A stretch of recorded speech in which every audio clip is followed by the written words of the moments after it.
ராஜபாளையம் சட்டமன்ற தொகுதி வேட்பாளராக ஜனநாயக முறைப்படி நேற்றைய தினம் தமிழக மக்கள் முன்னேற்ற கழகத்துடைய நிர்வாக குழு கூட்டி அதிலே 3 பேர்கள் போட்டியிடுகின்ற வகையிலே ஓட்டெடுப்பு நடைபெற்றது. தமிழக மக்கள் முன்னேற்ற கழகத்துடைய வேட்பாளராக தமிழக மக்கள் முன்னேற்ற கழக பொதுச் செயலாளர் பிரிசில்லா ஜான் பாண்டியன் அவர்களை ஓட்டெடுப்பு மூலமாக தேர்வு செய்து அவர்கள்தான் ராஜபாளையம் சட்டமன்ற தொகுதியுடைய வேட்பாளர் என்பதை அறிவிக்கிறேன்.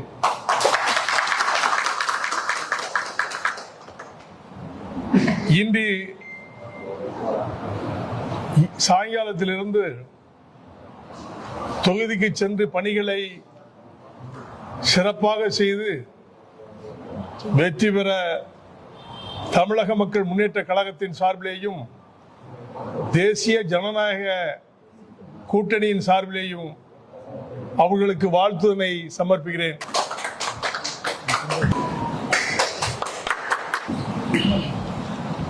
தமிழகம் முழுவதும் தேசிய ஜனநாயக கூட்டணி வெற்றி பெற்று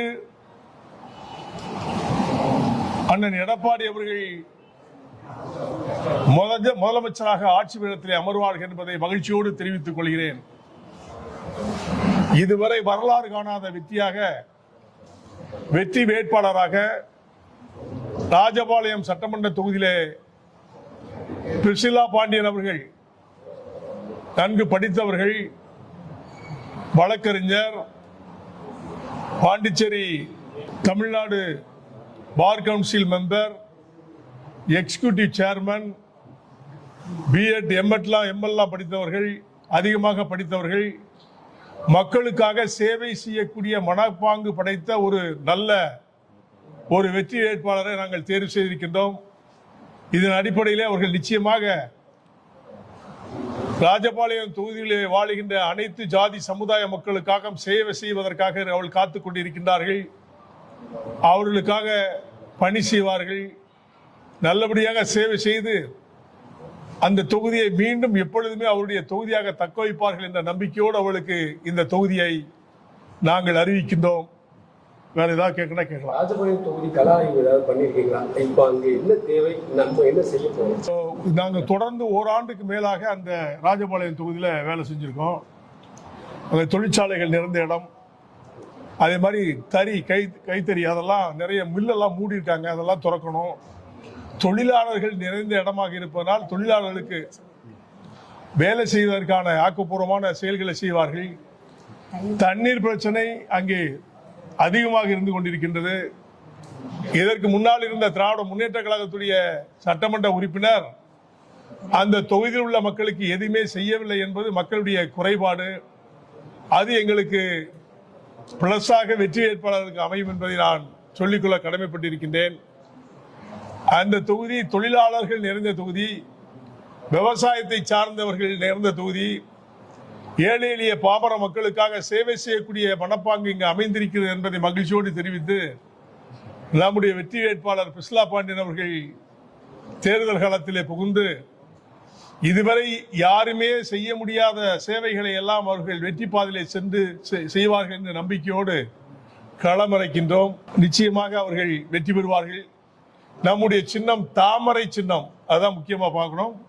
தேசிய ஜனநாயக கூட்டணியுடைய சின்னமாக எங்களுக்கு அளிக்கப்பட்டது தாமரை சின்னம். அவர்கள் தாமரை சின்னத்துடைய வேட்பாளர்கள் நிற்பார்கள். இருந்தாலும் அண்ணா திராவிட முன்னேற்ற கழகத்துடைய மாவட்ட செயலாளர் KTR ராஜேந்திர பாலாஜி அவர்கள், அந்த தொகுதியுடைய மாவட்ட செயலாளர் அவர்கள் முழு ஒத்துழைப்போடு விருதுநகர் மாவட்டத்தில் இருக்கின்ற 5 தொகுதிகளும் நிச்சயமாக தேசிய ஜனநாயக கூட்டணி தான் வெற்றி பெறும் என்பதை நாங்கள் தெரிவித்துக் கொள்கிறோம். வெற்றி வேட்பாளர் தாமரை, அண்ணா திராவிட முன்னேற்ற கழகத்துடைய வேட்பாளர் இரட்டை இலை, எங்களது கூட்டணிகள் எல்லாம் ஒன்றாக திரண்டு அனைத்து தொகுதியிலும் வெற்றி பெறக்கூடிய வாய்ப்புகளை நாங்கள் உருவாக்குவோம் என்பதை மகிழ்ச்சியோடு தெரிவித்துக் கொள்கிறோம். யாரெல்லாம் வந்து தேர்தல் பிரச்சாரம் புதிதாக உள்ள களம் இறங்குறாங்க, இதை நீங்க எப்படி பாக்குறீங்க? நம்மளுடைய வெற்றி எப்படி இருக்கு? எங்களுக்கு போட்டி வந்து திராவிட முன்னேற்ற கழகம் மட்டும்தான், வேற அதர் கட்சிகள்லாம் எங்களுக்கு போட்டி கிடையாது. திமுக அண்ணா திமுக இருவருடைய போட்டி. எங்களுக்கு வெற்றி வாய்ப்பு பிரகாசமாக இருக்கிறது. தேசிய ஜனநாயக கூட்டணி கண்டிப்பாக தமிழ்நாட்டில் ஆட்சி அமைக்கும், வெற்றி பெறுவது உறுதி. அண்ணன் எடப்பாடி அவர்கள் முதலமைச்சர் ஆவது உறுதி, எந்த மாற்று கருத்தும் இல்லை. தேர்தல் பிரச்சாரத்துக்கு யாரெல்லாம் கூட்டு வரல, யாரெல்லாம் வந்து கலந்து ஆலோசித்து அழைப்பு கொடுத்து யாரெல்லாம் வரணுங்கிறத நிர்ணயம் செய்து அழைப்பு. மோடி வாய்ப்பு இருக்கலாம், ஆனா பேசணும்ல, பேசாம சொல்ல பிரதமர் இல்லையா, பேசி அழைப்பு கொடுக்க வாய்ப்பு இருக்கு, அழைப்போம். இந்த முறை இந்த பணம் பட்டுவாடா நடக்க அதிக வாய்ப்பு இருக்குன்னு இப்பவே சொல்றாங்க. அது தமிழகம் வந்து தேர்தல் ஆணையம் எப்படி கையாளணும்னு நினைக்கிறேன். தேர்தல் ஆணையம் கண்டிப்பாக பணம் கொடுப்பதை தடுத்து நிறுத்த வேண்டும் என்று தமிழக மக்கள் முன்னேற்ற கழகமும் தேசிய ஜனநாயக கூட்டணியும் வற்புறுத்துகிறது. அதையும் மீறி இன்றைக்கு அவர்கள் ரூலிங் பார்ட்டில் இருந்தவங்க காவல்துறைகளை வைத்து அவர்கள் பணம் கொடுப்பதாக எங்களுக்கு தகவல் வந்து கொண்டிருக்கின்றது. பணம் கொடுப்பது முழுவதும் காவல்துறை அதிகாரிகள், காவலர்கள் தான் கிராமம் முழுவதும் பணம் கொடுப்பதாக செய்திகள் வந்து கொண்டிருக்கிறது. இதை கண்காணிக்க வேண்டிய பொறுப்பு தேர்தல் ஆணையம். தேர்தல் ஆணையம் கண்காணிக்க வேண்டும் என்பதை நான் வலியுறுத்துகிறேன். இதுதான் உண்மை. திமுக தேர்தல் வாக்குறுதி அளிக்கப்படும், அதுல வந்து ஏழை எளிய நடுத்தர மக்களுக்கான அதிர்ஷ்டம் காத்திருக்கு அப்படின்னு முதல்வர் சொல்லியிருக்காரு. இதை நீங்க எப்படி? இதுவரைக்கும் 5 வருஷமா அதிர்ஷ்டம் ரொம்ப இருந்துச்சு, பார்த்துருப்பீங்களா? கொலை, கொள்ளை, கஞ்சா வியாபாரம், சார வியாபாரம், டாஸ்மாக் இதெல்லாம் செய்தவங்க வந்து என்ன இன்னும் 5 வருஷத்துல ஜெயிச்சு எப்படி என்ன பண்ண போறாங்கன்னு உங்களுக்கு தெரியாதா? அதெல்லாம் சும்மா தேர்தல் வாக்குறுதி. கிட்டத்தட்ட முன்னால தேர்தல் வாக்குறுதியில் கொடுத்ததெல்லாம் என்னாச்சு? இது வரைக்கும் ஏதாவது செய்திருக்காங்களா? 1-2 செஞ்சிருப்பாங்க. மொத்தத்தில் 99 விழுக்காடு ஒண்ணுமே செய்யலையே மக்களுக்கு.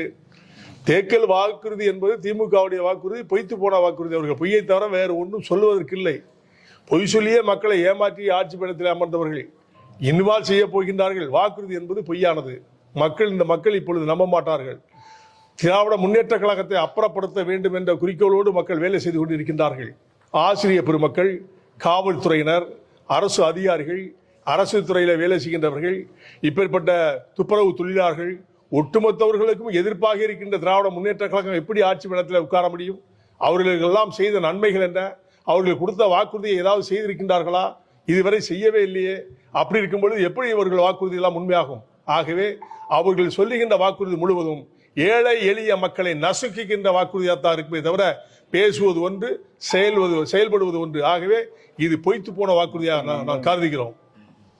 தமிழக மக்கள் முன்னேற்ற கழகம் தனி வாக்குறுதி ஏதாவது தேர்தல் வாக்குறுதி? ஆமா, கண்டிப்பா. தொகுதியில் நாங்கள் ஏற்பாடு பண்ணிக்கிட்டு இருக்கோம், ரெடி ஆகிட்டு. அது பிரஸ் மீட் வச்சு கொடுப்போம்.